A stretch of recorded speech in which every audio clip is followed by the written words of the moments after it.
मनुष्य भोग ही कर रहा है।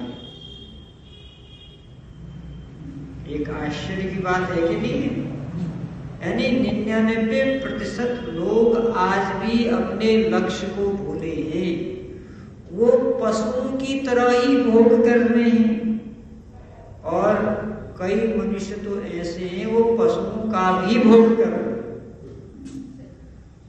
कुछ तो पशुओं की तरह भोग कर रहे हैं, और कुछ लोग इतने आगे बढ़ गए हैं वो पशुओं का भी भोग कर रहे हैं। इसलिए वेद विद्या पढ़ना बहुत जरूरी है। जब तक वेदों की शरण में नहीं आएंगे तब तक मनुष्य का मोक्ष संभव नहीं है।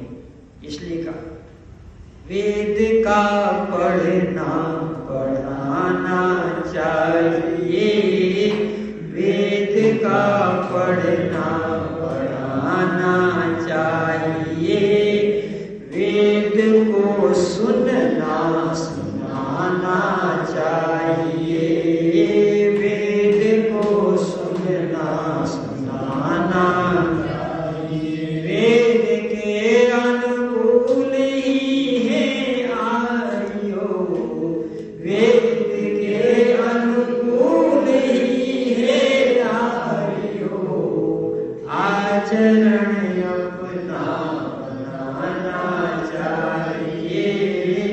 आचरण अपना बनाना चाहिए, यज्ञ का करना बनाना चाहिए, हवन का करना बनाना चाहिए। क्योंकि वेद ही एकमात्र ऐसा रास्ता है जिस पर चल करके मनुष्य मोक्ष तक पहुंच सकता है। और परमात्मा ने मोक्ष मार्ग पर जाने वाली जो रेल बना रखी है, उस रेल के 8 डिब्बे हैं। कितने डिब्बे हैं? हर कोच का नाम अलग अलग है। ऐसे होता ना, जब आप यात्रा में जाते हो टीटी पूछता है कौन सा कोच है, A1 है, A2 है, B1 है, B2 है। ऐसे ही भगवान ने भी कोच बना रखे हैं। 8 कोच हैं। उन कोचों के नाम है यम, नियम, आसन, प्राणायाम, प्रत्याहार, धारणा, ध्यान, समाधि। तो अभी तक आप लोग जो है 2 कोच में सवारी कर रहे थे, यम और नियम में, जो कि जनरल डिब्बे थे। कौन से डिब्बे थे? जनरल डिब्बे। उन जनरल डिब्बों में आपकी यात्रा पूरी हुई। अब आज आपको एसी डिब्बे की यात्रा करनी है। वातानुकूलित जो है डिब्बा आपका है। कौन सा है वो? आसन। कौन सा है? आसन कहते हैं। आसन बढ़िया तो भाषण बढ़िया। ठीक है, तो आसन क्या है? स्थिर सुखम आसनम।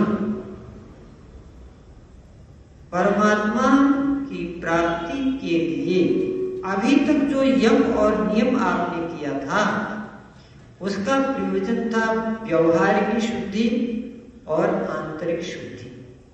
प्रयोजन था। यम के द्वारा हमने बाहर की शुद्धि की, संसार में अपना मधुर वातावरण बनाया, मधुर व्यवहार बनाया, राग द्वेष से ऊपर हो गए। फिर नियम में हमने अपने ऊपर नियंत्रण किया, अपने इंद्रियों को संयम में रखा, उसके लिए शौच, संतोष का पालन किया, तप का पालन किया, स्वाध्याय, ईश्वर प्रणिधान का पालन किया। अब आगे की मंजिल तय करनी है आसन से। अर्थात परमेश्वर को आप दौड़ते हुए, चलते हुए, उठते हुए, बैठते हुए नहीं पाओगे। उसके लिए आपको एक जगह स्थिर होना पड़ेगा। क्या होना पड़ेगा? हर बस को स्टार्ट होने से पहले स्थिर होना पड़ता है। इसलिए स्थिर सुखम, केवल स्थिर ही नहीं होना पड़ेगा, सुखमय जीवन भी जीना पड़ेगा। तो आसन में 2 चीजें हैं, स्थिरता और सुख। और आसनों का 2 प्रयोजन होता है। आसनों का 2 प्रयोजन होता है। अगर आपने इस जन्म में आसन नहीं किया तो अगले जन्म में भगवान आपको एक आसन वाले योनि में भेजेगा। फिर बाबा रामदेव कहेंगे मयूरासन ऐसे था, है ना, कुक्कुट आसन ऐसे था, गोआसन ऐसा था, गोमुखासन ऐसा था। एक एक जानवर के शरीर में भेज के एक एक आसन सिद्ध कराएगा। इसलिए ये जो अवसर है, इस अवसर को खो मत, इसका लाभ लो। लोग मंदिरों में क्यों जाते हैं? एक ही कारण है, मंदिर में आसन की झंझट नहीं है। वहां तिलक लगा लो, घंटी बजा लो, शंख फूंक लो, वाहेगुरु वाहेगुरु बोल दो, रात भर कीर्तन करो, स्वर्ग का टिकट पक्का। न उनका गुरु स्वर्ग जाता है, न उनके चेले स्वर्ग जाते हैं, सब कल्पना में होते हैं। इसलिए एक ही रास्ता है, वेद का रास्ता, उसको अपना। वेद भगवान कहते हैं आसन की सिद्धि जरूरी है। आसन के दो प्रयोजन होते हैं। पहला प्रयोजन होता है शरीर को स्वस्थ रखना। क्या प्रयोजन होता है? शरीर को स्वस्थ रखना। और आसन का दूसरा प्रयोजन है प्रत्याहार, धारणा, ध्यान, समाधि लगाना। दो प्रयोजनों के लिए आसन